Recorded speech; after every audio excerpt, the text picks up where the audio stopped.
Hello students, आज geometry का part 4 है जिसमें मैं टाइप्स ऑफ लाइंस के बारे में डिस्कस करूँगा। तो इससे प्रीवियस वीडियोज में मैंने सारी लाइंस क्लियर कराई थी कि लाइन सेगमेंट क्या होता है, स्ट्रेट लाइन क्या होता है, रे क्या होता है, पॉइंट क्या होता है, वो सारी चीज़ें क्लियर हो गई थी। अब हम बात करेंगे टाइप्स ऑफ लाइंस। तो सबसे पहले आता है इंटरसेक्टिंग लाइंस। इंटरसेक्टिंग लाइंस क्या होती हैं? जैसे two lines are meet at the same point. जब दो लाइंस एक ही पॉइंट पर मिलती हैं हम उन दोनों लाइंस को क्या कहते हैं? इंटरसेक्टिंग लाइन, क्योंकि दोनों एक ही पॉइंट पर इंटरसेक्ट करती हैं, मतलब काटती हैं। तो ये दोनों ए बी सी डी मैंने नाम लिया है, ए बी ये लाइन है ना, और सी डी ये लाइन। लाइन कैसे, एक मैंने प्रीवियस वीडियोज में बता दिया है कि लाइन एक ये लाइन उसको कहते हैं जो बढ़ती जाती है, एरो लगा होता है। तो सब कुछ क्लियर है। अब आगे हम इसी तरह से कंटिन्यूस करेंगे। जिनको मतलब समझ नहीं आ रहा हो तो पहले प्रीवियस वीडियोस देखें, वहाँ सारे मैंने डाउट्स क्लियर करा रखे हैं। उसके बाद मैं एक बेसिक से लेकर मतलब स्टेप बाय स्टेप से आगे बढ़ रहा हूँ ताकि आपको कोई प्रॉब्लम ना हो। तो यहाँ पर ए बी एक लाइन है, सी डी एक लाइन है। तो जब इंटरसेक्टिंग लाइंस की अगर हम डेफिनेशन लेंगे तो कैसे लिख सकते हैं? When two lines are intersect at the same point. जो दो लाइंस एक ही पॉइंट पर मीट करती हैं, यहाँ पर पॉइंट क्या है? ओ। तो ए बी और सी डी किस पर मीट कर रही हैं? ओ पॉइंट पर। तो अभी इंटरसेक्ट कर रही हैं, मतलब एक दूसरे को काट रही हैं ओ पॉइंट पर। तो इसी वजह से हम इन लाइन्स को क्या कहेंगे? Intersecting lines. क्लियर। अब बात करते हैं कनकरेंट लाइन्स। तो यहाँ तो टू लाइन्स थी, तो अब टू से ज़्यादा जब भी लाइंस आएंगी, यहाँ तो टू हो गई, टू से ज़्यादा जब भी लाइंस आएंगी तो उनको क्या कहेंगे? कनकरेंट लाइंस, है ना। तो ये लाइंस जितनी सारी intersect at the O point, जितनी सारी लाइंस है ओ पॉइंट पर इंटरसेक्ट कर रही है, मतलब सेम पॉइंट पर इंटरसेक्ट कर रही हैं, तो उनको हम क्या कहेंगे? Concurrent lines. तो हम डेफिनेशन लिख सकते हैं, वैसे डेफिनेशन कोई ज़रूरी नहीं है। बाय द वे डेफिनेशन कैसे बनती है भाई? जिस तरह की उसकी प्रॉपर्टी होती है वही डेफिनेशन हो जाती है। अब जैसे हम कनकरेंट लाइंस की डेफिनेशन लेंगे तो क्या आ जाएगा? मोर देन टू लाइंस, है ना। तो मोर देन टू लाइन्स, या फिर कह सकते हैं थ्री और more than three lines intersect at the same point, है ना।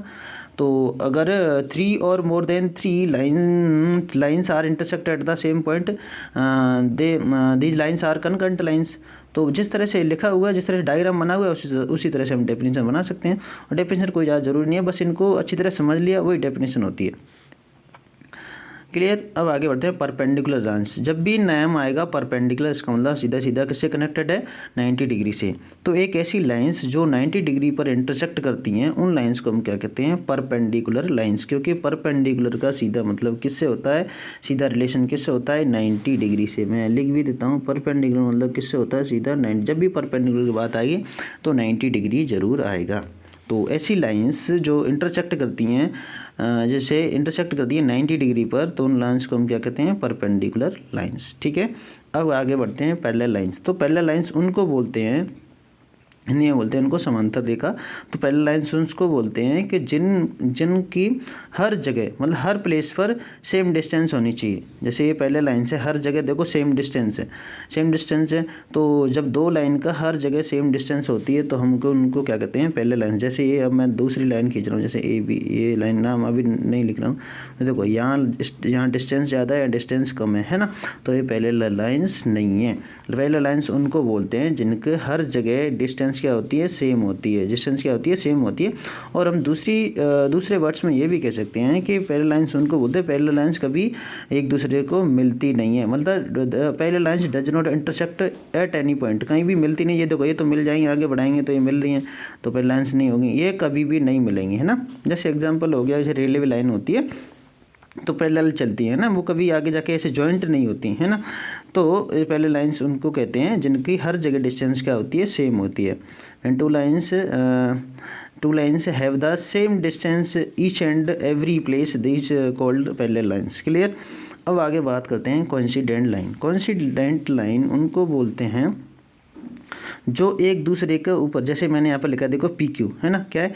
पी क्यू के ऊपर कौन सी लाइन है? R S. इसका मतलब कोइंसिडेंट लाइन उनको बोलते हैं, जैसे एक पूरी पी क्यू होगी उसके ऊपर ही कौन है? आर एस लाइन है ना। तो कोइंसिडेंट लाइन वो होगी जैसे आर क्यू और मतलब वैसे आर क्यू नहीं, सॉरी, पी क्यू और आर एस। मतलब ये पी क्यू बड़ी लाइन है, उसके ऊपर ही कौन सी? R S. मतलब इसके ऊपर ही है, मतलब ओवरलैपिंग कर रही है। ठीक है। तो आपको सारी लाइन समझ आ गई होंगी और अच्छी तरह से स्टडी करिए और ज़्यादा मतलब रटना छोड़ो। मतलब ये सारी बस इतना ही मतलब ज़रूरी होता है कि इंटरसेक्ट लाइंस क्या होती हैं है ना। एक बार ओवरव्यू देता हूँ। इंटरसेक्ट लाइंस क्या होती हैं? जब दो लाइन मीट करती हैं, एक दूसरे को काटती हैं। इंटरसेक्ट लाइंस जब दो से ज़्यादा लाइन होती हैं तो वो इंटरसेक्ट करती हैं, वो कनकरेंट हो गई। परपेंडिकुलर मतलब ऐसी लाइंस जो 90 डिग्री पर कट करती हैं, वो परपेंडिकुलर लाइंस हो गई। पैरेलल लाइंस वो हो गई जो मतलब हर जगह उनकी डिस्टेंस सेम हो, मतलब हर जगह कहीं भी हो उनकी डिस्टेंस। तिरछी भी बना सकते हैं, ऐसे तिरछी भी बना सकते हैं, लेकिन डिस्टेंस सेम होनी चाहिए हर जगह। तो ये पैरेलल लाइंस है ना। तिरछी कैसे ही बना लो, लेकिन हर जगह सेम डिस्टेंस होनी चाहिए। और कोइंसिडेंट लाइन आपको पता ही है कि एक जैसे बड़ी लाइन उसके ही ऊपर दूसरी लाइन होगी। So thank you.